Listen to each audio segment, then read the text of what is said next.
Welcome to the Creative Me podcast, coming to you from Guernsey in the Channel Islands.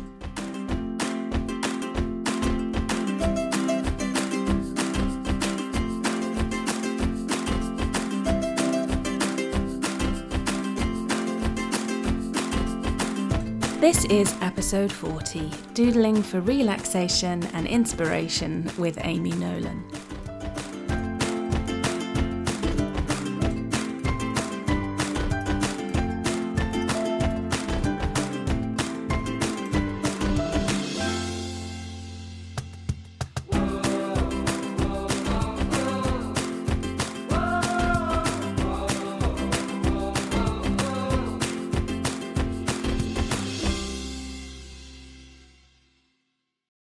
Hello and welcome to episode 40 of the Creative Me podcast. Today I'm welcoming Amy Nolan to the show, and we're going to be talking about how doodling is good for relaxation and inspiration. Now I must just quickly warn you before the interview starts that the audio isn't great. We didn't have a very good line. That sounds so old school. We didn't have a very good line. You know what I mean. But hopefully you'll bear with us because Amy's got some fantastic things to say. So without further ado, here's Amy Nolan. Hello, it's Martine here. Welcome to the Creative Me podcast. I've got a guest with me today. It's terribly exciting. I'm delighted to welcome Amy Nolan to the show. No, actually, that sounds weird. It sounds like your name is actually Amy Nolan. That was Amy, Amy Nolan. Hello, Amy. How are you? Hi, Martine. I'm very well, thank you. Thank you for having me. Oh, you're very welcome. It's lovely to have someone new on the show. For my lovely listeners, could you please tell them who are you and what do you do? Wow. Okay. So my name is Amy Nolan, as we just said. We're so calling you that from now on. I'm primarily, I'd describe myself as an artist, and I have a small children's sort of creative brand that I call Ginger Rainbow, which is my business, and I design and sell colouring in gifts for children and their families. In a nutshell. Excellent.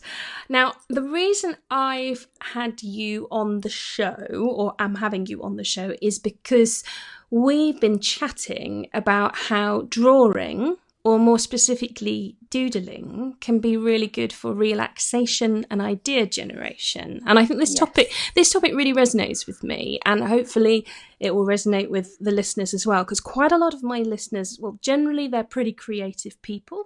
They might be, I'm not keen on this word, but I'm going to say it anyway, solopreneurs. Oh, yes. That's a horrible word. Freelancers, I've got writers, I've got other artists, I've got bloggers, podcasters, lots of different types of people who listen.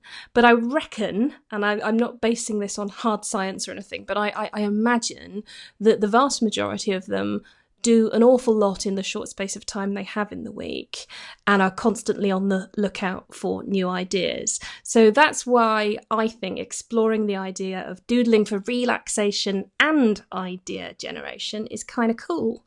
So I want to ask you a couple of questions, if that's okay. Far away. I will. Can anyone doodle? Yes. Yes, Hooray! they can. Hooray! Everybody can doodle. If you can breathe, you can doodle. That's what I say. Brilliant. It always makes me a little bit sad when people say that they can't draw, or that they, because I say, no, you can. Everybody can. It's literally making marks on paper. If you can breathe, you can doodle. If you can breathe, you can doodle. I'm so making that into some sort of Instagram quote or something. If you can breathe, you can doodle. I think I've done one that says, if you can breathe, you can draw, was one I did with a pencil. Because I was just like, people, all you've got to do is pick up a pencil. That's literally it. A pencil, a bit of paper, or not even a bit of paper, just doodle on a surface somewhere. Funnily enough, we were talking about doodling on surfaces earlier, weren't we? I don't mean to digress, but it was a great conversation. What did we call it? Doodle bombing. So doodle bombing, it's this exercise in a very cool book that I'll mention later, but it's called doodle bombing, and you just pick up a magazine, pick up something where you are, and you just have a little doodle on the back of it, on the inside of it, make the picture into something else, that kind of thing. Nothing too heavy. So if you're sitting in a doctor's waiting room or something like that, grab one of those magazines and do a little doodling. Is that what you're saying? Well, I mean, I don't want to incite people to do anything inappropriate. I love that. I love this idea of doodle bombing, and it's definitely something I'm going to be doing moving forward. I quite like the idea of drawing on something other than a white blank piece of paper. Do you get the fear with white paper? Yes, I get the fear, and I especially get the fear with sketchbooks. Sorry, I say that again, sketchbooks, brand new ones. Yes. They terrify me. What is that about?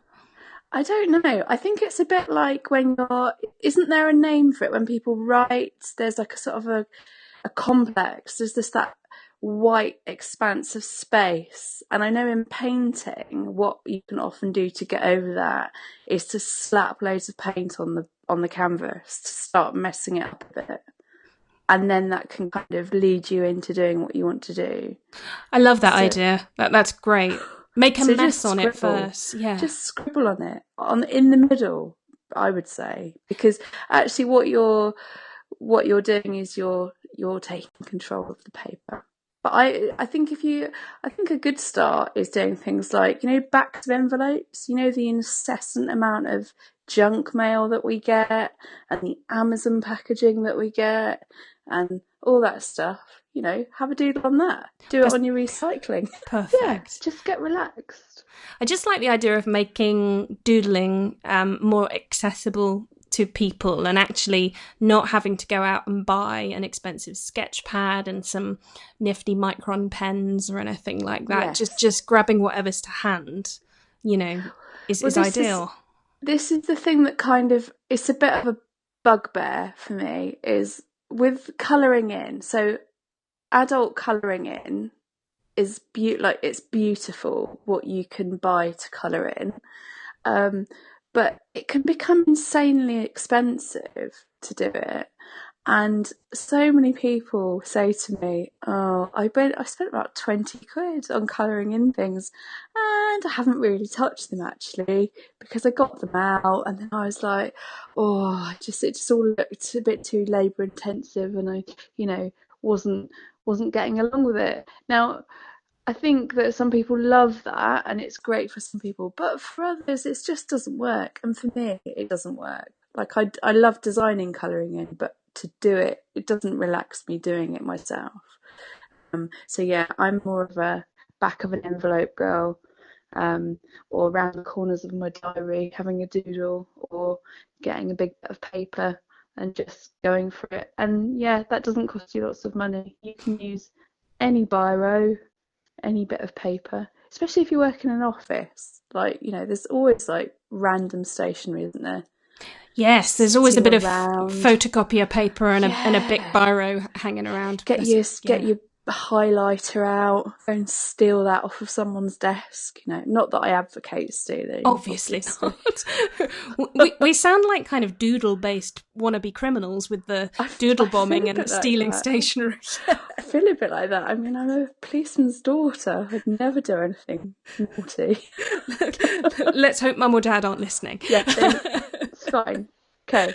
Excellent. So yes. So anyone can doodle, and you don't need expensive materials. You don't need any materials other than stuff you've got lying around the house. If you've got kids, steal their wax crayons. It's all about stealing today, clearly. It is. And just go for it. Yeah, just I bet you've got loads of art materials that you didn't know about. You just got to find them, put them in your own little spot, and then get going. That's my advice. I would say though, that if you're new to it and you're wanting to have a go, is to just take 5 minutes every day when you're having a cup of tea or whatever, and just start playing. Because for me, it's about playing and being playful, really. That's why it's so therapeutic, I think. That's great advice. And that playfulness really comes through in the doodles that I've seen on your Instagram. We'll mention that later on. But playful, I think, is a really important word to describe your style. And I like the idea of people trying to bring a bit of playfulness into their doodles. Definitely. Because when you're a child, you probably just did it without even thinking about it. Yes, that's so true. Children will sit and they will crayon and pencil and biro till the cows come home because it's just natural to them to do it. And I think that is where people need to be thinking. Like, if you're trying to get back into it, that's how you need to be thinking about it. Brilliant. Just getting back in touch with your, I don't want to say inner child, that sounds a bit eggy, doesn't it? But I know what you mean, though, yeah. But it's sort of, getting back to your 5-year-old self who would sit happily and scribble for 10 minutes and then wander off and have a biscuit. Yes. That's sort of what you need to be aiming for. And frankly, the reward of a biscuit in any scenario is going to make me successful in something. But that 5-year-old child visual that you've just kind of created in my head, and when would you ever see a 5-year-old look at a white piece of blank paper and go, "Oh, I just don't know where to start"? Never. Exactly. Never. They'd be just like intense, furrowed brow, yes, tongue sticking out of their mouth, yes, and they'd have at it with the orange crayon. See that there's no fear; it's the kind of just the joy of it. I think, which is and the older we get, the more fear we get, which is a sad state of affairs, really. My theory is that when you start hitting the education system, it can become a lot about technique and being able to draw things that look like things. And I think if in later life you were one of those adults who, when they were at school, they could draw things that look like things, they probably feel quite comfortable drawing and playing. But if you were maybe told you're not very good at art, or you can't draw things that look like things, you then just sort of think, oh no, I'm no good at that and I can't do that. And then by the time you get a bit older, the idea of drawing on a white bit of paper absolutely gives you the heebie-jeebies. And I think it kind of, that's how you lose the playfulness. And you develop the fear, yeah. And you develop the fear, yeah. I think you're absolutely right. I can certainly relate to that, definitely. So for people who want to have a go at doodling and they've managed to maybe dispel a bit of that fear, and they've got the back of an Amazon packet and a wax crayon and they're going to have a go, and then they create something and they look at it and go, that's rubbish. So the fear's gone, but then the self-critical kind of thing is coming in. What's that about? I think everybody does that. Everybody does that. So first of all, know that you're not alone when you have that thought. Yeah. And then I think it's about I think what you've got to do is just let go of it looking like a perfect bit of beautiful art. I think that's the problem. I think partly, because of things like social media, all that kind of stuff, we share everything all the time with everybody else. Yes. So we're constantly showing people everything that we produce. And for me, my advice to people sort of starting off and getting comfortable is to think of it as a private habit, really. So a bit like some people write a diary, do a doodle diary. It's absolutely nothing about creating a beautiful picture. It's just about having some creative moments to yourself. And then if that becomes about something bigger than that and you start creating things that you want to communicate with other people, then start communicating with other people. But whilst you're nurturing your sort of seedling doodle creativity, then just, you don't have to show other people. You just do one day and go, oh, I'm not sure about that, but then do another one the next day. And it's just take out that kind of, is it sort of an outcome focused approach? Yes. To doing it. And So it's more about the process than the end it's product. process. Yeah. The amount of stuff I do, I've got absolute sketchbooks full of like rubbish. Seriously, sketchbooks full of absolute rubbish. But the whole point of them is they're like my brain meanderings in some ways, because sometimes I'll flick through them and I'll be like, oh, oh dear, oh dear, oh dear, oh, that's an interesting idea. Yeah. Is there something I could use from that? Sometimes there won't be. Or like, no, it's still a crap idea. But other times I think, oh, I'll just pull that out and revisit it, and then it can lead on to something more interesting.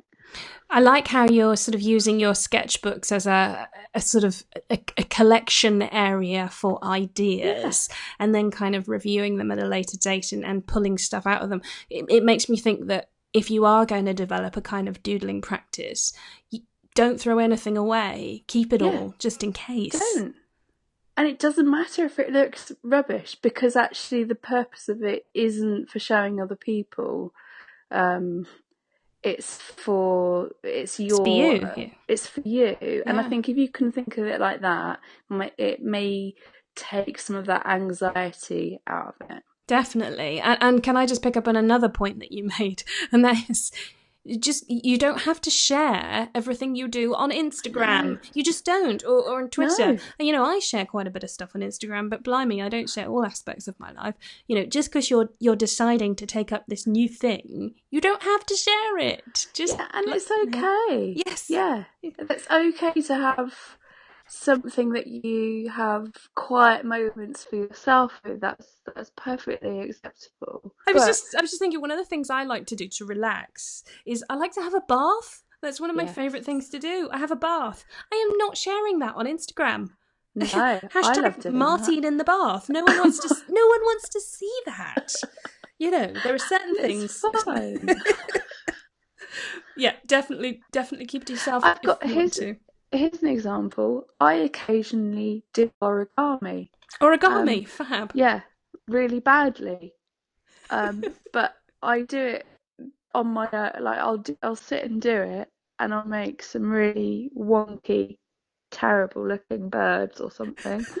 And I'll go, oh yeah, look at that.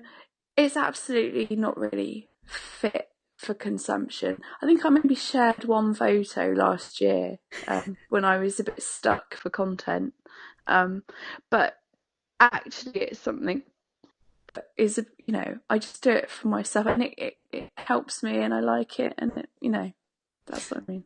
I love that, because actually it's just a hashtag waiting to happen, isn't it? Wonky origami or something like that. I can just see it. I don't want to contradict myself, but I can see a new Instagram account called Rubbish Origami or Awful Origami. You know what it makes me think of? This again makes me giggle. Is Pinterest fails. Oh, I love those. And they're so good, because actually that is more realistic. But actually, to share your Pinterest fail, you have to be feeling quite good and confident. I think you have to really not care. So I think if you're feeling like you want to nurture a new creative habit and you're feeling a bit anxious about it, just do it as something for you to do it for you with. Yeah, absolutely. I second that. Do it just for yourself. So how can doodling help you relax then? We've kind of touched on this already a little bit, but for me, I think it's just the same feeling of relaxation I get from knitting. It's like almost the repetitive, mindless sort of motion. That's what it is for me. What about you? So for me, I totally lose my not lose my mind. What do I mean? I lose yourself. I become totally absorbed in it. And I'm not really thinking about the act of doing it, and I'm not really thinking about anything else. And in preparation, I had a little read up in my book, and it talks about helps you entering flow. And I think that's the sort of technical way of describing it, is when you're just it just naturally is happening without much sort of interaction from you. But in terms of, sciencey things, I think they have done research, and things like your breathing will slow down, your heart rate will even out, you'll start to feel more relaxed, all that kind of stuff that is just good for you anyway, that you'd maybe get from meditating, or sitting in the bath, or doing a stretch or something. Yeah. I mean, doodling, when you think about it, is the epitome of mindfulness, isn't it? Because, I mean, I don't know much about mindfulness, but, I think it's kind of just concentrating on one single thing in the present. And if you're just doodling and you're just like concentrating on the pen or the pencil moving over the paper, and even kind of listening to the sound that it makes, and if it's just that you're concentrating on, then that's mindfulness, that is. It's all good for you stuff. All of it. Yeah. And like it lights up all those important areas of your brain. Yeah. And, I mean, I wish I could sort of quote lots of references, but I would say that if you just try it, you'll know what we're talking about. Definitely. And then if you want to read up on it, then you can find all sorts of stuff to reinforce what you already know. So what about doodling for idea generation then? We've sort of touched on that briefly with your sketchbooks and things like that. But how would you use doodling to generate ideas? So, I don't know about you. I'm going to use a bit of a long metaphor. I Go hope on. that's okay. I love a long metaphor. Sometimes if you're trying to type and write something at the computer, yes, and you get stuck, and then you just can't get your head around what you're supposed to be doing. And sometimes one of the best ways of getting unstuck is to go for a walk or something like that. Yes. And you go for a walk, or you do something really boring like washing up, and then suddenly it pops into your brain, yes, that's what I'm supposed. Yes, I'm going to go home and do that. That's what ties it all together, or that's the bit. I kind of think of doodling as a walk for your brain in that way. So, just because it's if you're just letting your pen drift across the page in a very unfocused way, it can just help you stumble across solutions, really. So if you're feeling a bit stuck, you can use it in that way. Or if you're wanting to generate ideas, which isn't something I do very often, because I just have too many ideas. But I think when I get ideas from doodling, it's often I'm starting off by drawing something insignificant, and then ideas pop into my mind. It sounds a bit woo-woo, doesn't it? But no, not at all. No, I understand what you mean. Sometimes by doing something totally unrelated and drawing that down and sketching that out, or pottering along with your biro, the ideas will just pop up, and you can write down words, or you can draw them, or whatever. But you have to start with this unfocused start, if you know what I mean. Yeah, that makes complete sense. Does that make sense? Yeah, it does. It does. Something I would like to play with. Yeah, it takes you to where you need to go, is the way I look at it. So I make a start, and then I will find out what I need to find out, or I can solve a problem. I can tell you probably a very practical application for it that I use. So in my business, I like to think about my customers' experience, or how they can buy things from me, or how does that work. And I do things like draw my customer pathway. Oh, brilliant. So I'll doodle that, and then I can see where the gaps might be, or the problems could come. And I use that to help me visualize it, because I can write things down, but I don't always see the issues. if it's Yes, not I understand visual. what you mean. And if you're more of a kind of visual learner in terms of your learning preferences, then I can see how that would work really well. You could also do it for your ideal customer avatar, couldn't you? When you're kind of working on your business and you're thinking, who is my ideal customer? Yes, draw them. Yeah, draw them. I did a blog post on this a while back. I think it was a blog post. And I did like a little worksheet with, questions to ask yourself about your ideal customer avatar. But you wouldn't necessarily have to write the answers. You could draw the answers. So you end up with a doodle person, which could be kind of cool, couldn't it? I'll make sure I link to that in the show notes, because I think that could be quite an interesting way to experiment with your doodling. Yeah, and draw what pet they've got, draw where do they live, exactly draw, just to create the world. Yeah, and it's very, again, if you're not having to show people, you can make sense of it. It's like shorthand, really. Yes, exactly. So you sketch out your vision and then add a few notes so that you remember what it's all about, and go from there. It really is so simple. It's such a amazing tool, I think. It really is. There's some absolute gold there, Amy. Thank you. There's some really good actionable things to do, both on the relaxation side of things and also the sort of how you can. I'm really amazed that we managed to discuss how you can use doodling for your business, but you totally can, and idea generating and so on. That's fantastic. Thank you very much for that. It's been really fab. Before we wrap things up, you mentioned earlier there's a book that you wanted to recommend to the listeners. Can you tell me a bit about that? Yes, so this book is called The Doodle Revolution, and it's by a lady called Sunni Brown.